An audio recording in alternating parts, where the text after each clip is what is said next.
You are a bad investment, Jasmine. Take this trash, sell it, pay the debt, and get out of my life. My father didn't slide a birthday card across the dinner table. He slid a tax foreclosure notice for $45,000 on a worthless piece of land. Next to me, my sister Victoria was grinning, holding a cashier's check for $200,000. He had just cashed out his entire retirement fund to give her a fresh start, while handing me his financial ruin. If you don't fix this, he warned, the IRS comes for me, and I will blame you. I didn't cry. I looked down at the papers and saw the quitclaim deed attached to the debt. He thought he was dumping a liability on me to save his own skin. He didn't realize he had just legally signed over the weapon I would use to take everything he had left. Before I tell you how I used their own greed to legally seize the luxury resort they built on my land, drop a comment and let me know. Have you ever been the one cleaning up the mess while the golden child gets the glory? I am reading every story. The drive back to my apartment that night was a blur of red taillights and old memories. My father's voice kept echoing in the quiet of my car, telling me I was a bad investment. It was funny, in a sick way. He called me a bad investment, but for the last decade, I was the only reason he wasn't sleeping in a cell or on the street. They say you don't realize you are in a cult until you leave it. Well, my family was a cult of 3, and I was the financier who wasn't allowed to attend the meetings. I remembered being 22, standing in the fluorescent purgatory of a county jail waiting room at 3 in the morning. Robert had tried to cut corners on a contracting job and got slapped with a fraud charge. He called me. Not my mother. Not Victoria. I drained my savings account $5,000 I had scraped together from waiting tables to post his bail. He didn't say thank you. He told me to drive faster so he wouldn't miss breakfast. 2 years later, he needed a cosigner for a sure-thing business loan. He cried, he begged, he said he was doing it for us. I signed. The business folded in 6 months. I spent the next 3 years paying off $12,000 of his debt so my credit score wouldn't implode. While I was eating instant oatmeal to make those payments, Victoria was posting photos from a yacht in Greece, wearing a handbag that cost more than my car. They broke me down, dollar by dollar, until I believed that my only value was my utility. But as I sat at my kitchen table that night, staring at the tax lien document, something shifted. The sadness evaporated, leaving only a cold, hard clarity. They thought I was just a checkbook. They forgot what I actually do for a living. I am a senior urban planner for the state. My entire life revolves around zoning laws, municipal codes, and knowing exactly where the government plans to pour concrete 5 years before they break ground. The next morning, I called in sick. I made coffee, grabbed my iPad, and drove out to the property Robert had dumped on me. It was worse than I remembered.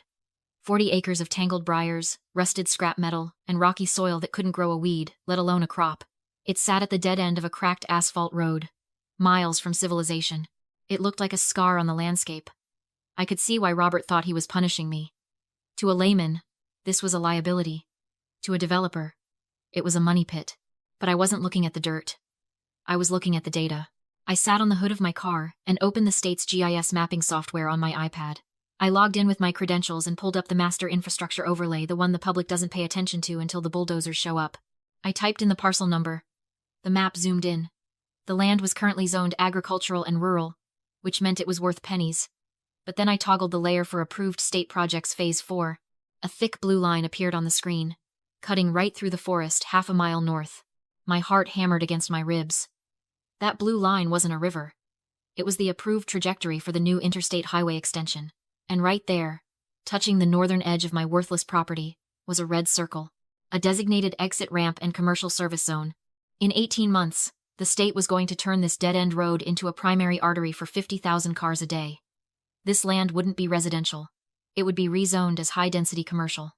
Gas stations, hotels, logistics centers they would kill for this frontage. Robert saw a $45,000 debt. I saw a multi-million-dollar lottery ticket that had already been drawn. He hadn't just given me trash. He had handed me the most valuable undeveloped commercial plot in the county. And he was too arrogant to check the blueprints. I closed the iPad.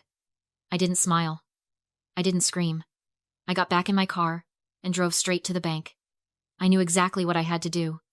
And I knew it was going to hurt. But for the first time in my life, the pain wasn't a sacrifice for them. It was an investment in me. Knowing the land was a gold mine didn't change the fact that I was broke. I didn't have $45,000 sitting in a checking account. I had a salary that covered my rent and a retirement fund I had been diligently contributing to since I was 22. To secure my future, I had to torch my present. The next morning, I walked into my company's HR department. My hands were sweating as I signed the hardship withdrawal forms. I liquidated everything. 7 years of savings, compound interest, and safety. I took the 10% early withdrawal penalty on the chin. I watched thousands of dollars vanish in taxes just to access my own money. It felt like cutting off a limb to save a body. But I signed the papers. It wasn't enough. I was still short by $8,000. So, I drove my reliable, 2-year-old sedan to a used car lot. The salesman looked at me like I was desperate, and I suppose I was. I sold it on the spot for cash, way below market value. I walked 2 blocks down the street to a cash for cars lot and bought a rusted, 15-year-old compact with a cracked windshield and an engine that sounded like a lawnmower choking on rocks. I drove away in a car that smelled like wet dog and stale cigarettes. But in the passenger seat sat a cashier's check made out to the county tax collector. I didn't go home. I went straight to the county clerk's office. I paid the tax lien in full. Then, I pulled out the quitclaim deed my father had signed. I handed it to the clerk. A woman named Brenda, who looked like she had seen everything. She reviewed the signature, checked my ID, and stamped the document. The sound of that stamp hitting the paper was louder than a gunshot. It was the sound of the property line shifting. It was the sound of the chain of title breaking. The deed was recorded. The land was no longer Robert's liability. It was Jasmine's asset. Sole ownership. Fee simple. I walked out into the sunlight, taking a deep breath of air that finally felt like it belonged to me. 2 days later, my father called. He didn't ask how I was. He didn't thank me. I got a notice from the county, he said, his voice gruff. The tax lien is cleared. Good. You finally did something useful. Don't think this makes us even, Jasmine. You still cost me a fortune in stress. He hung up. He honestly thought I had paid it off to be a good daughter. He thought I was still the scared little girl trying to buy his affection. Because in his mind, I didn't have the spine to own anything. I existed to service his debts. That arrogance was exactly what I was counting on. A week later, I saw it. Victoria posted a photo on Instagram. She was standing in the middle of my property, wearing white boots that probably cost more than my new car, holding a roll of blueprints.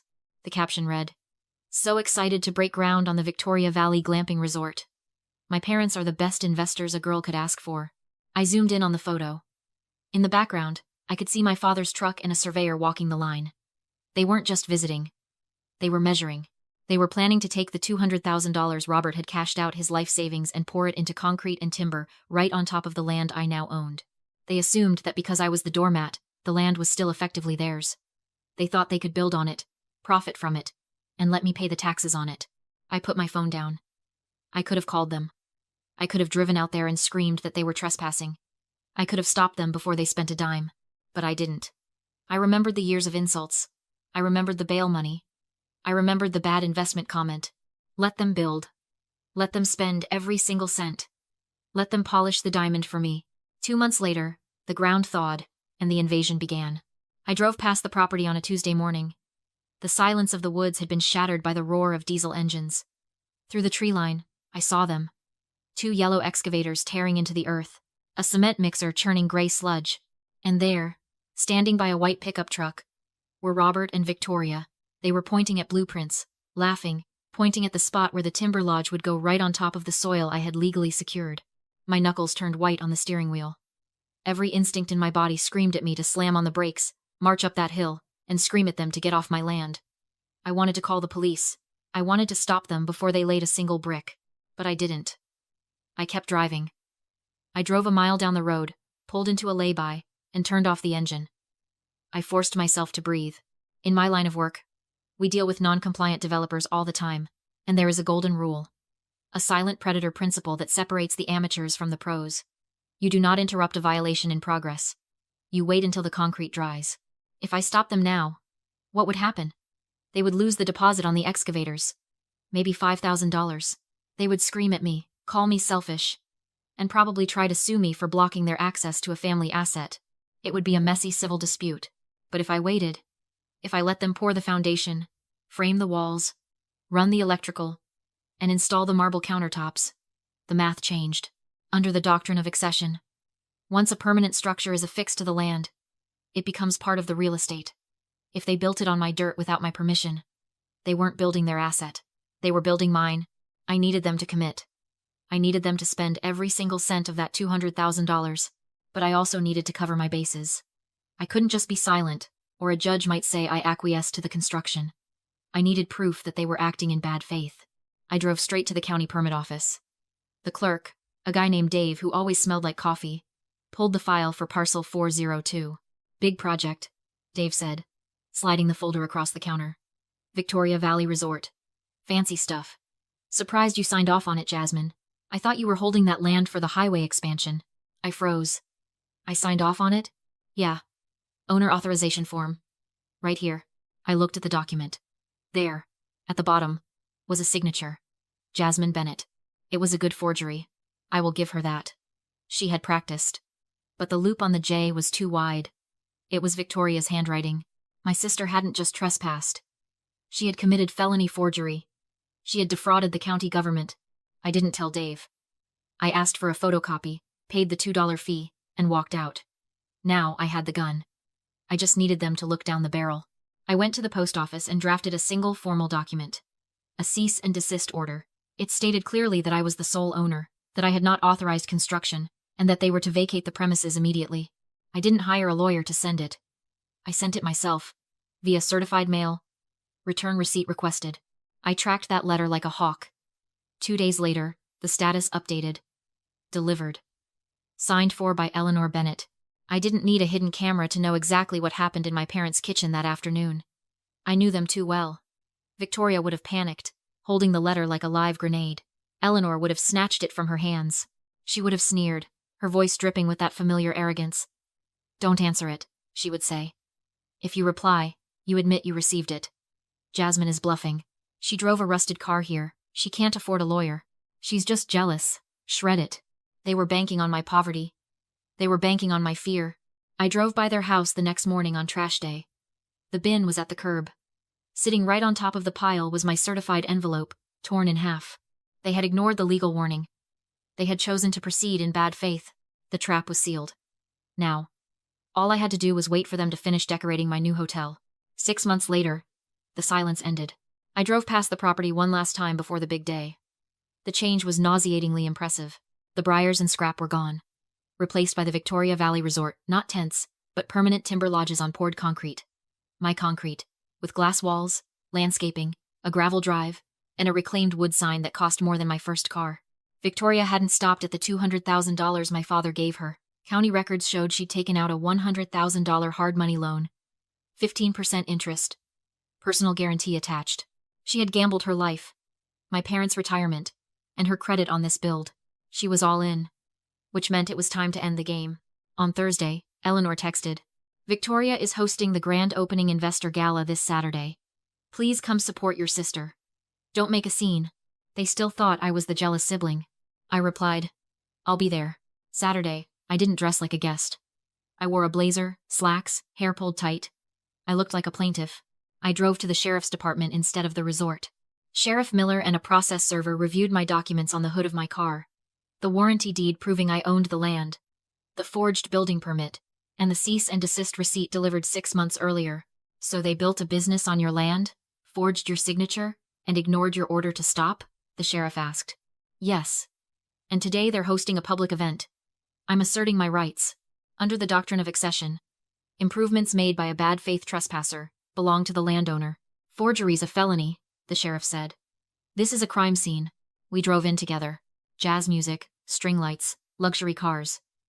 Investors celebrating a legacy they didn't know they'd already lost. Victoria stood on stage with champagne and a microphone. My parents gifted me this land to build our family legacy. That's not true, I said. Robert tried to block me. I ignored him and addressed the sheriff. I'm reporting a trespass. Victoria laughed nervously. She's my sister. She's having a hard time. I'm not, I said. I'm foreclosing. I handed the lead banker 3 documents, the deed, the forensic analysis, and proof of forgery. Gasps rippled through the crowd. You don't own this, I told Victoria calmly. Under the doctrine of accession, you donated the buildings to me. You built on my land without permission. The sheriff stepped forward. Victoria Bennett, you are under arrest for felony forgery and fraud. The handcuffs were louder than the music. The investors fled. The hard money lenders panicked. Within minutes, the party was over. Eleanor and Robert stood in the driveway, ruined. I didn't steal anything, I said, locking the lodge. I foreclosed on a bad investment. Before the banker left, I showed him the state infrastructure map. The new interstate exit would terminate at the property within 18 months. The owner changed, I said. The opportunity didn't. We signed a letter of intent that night. I now lease the resort for $12,000 a month, plus profit share. Victoria is awaiting trial. My parents live in a rental.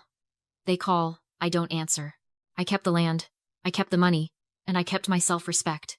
If you think Victoria got exactly what she deserved, subscribe and tell me in the comments. Would you have kept the resort or burned it down?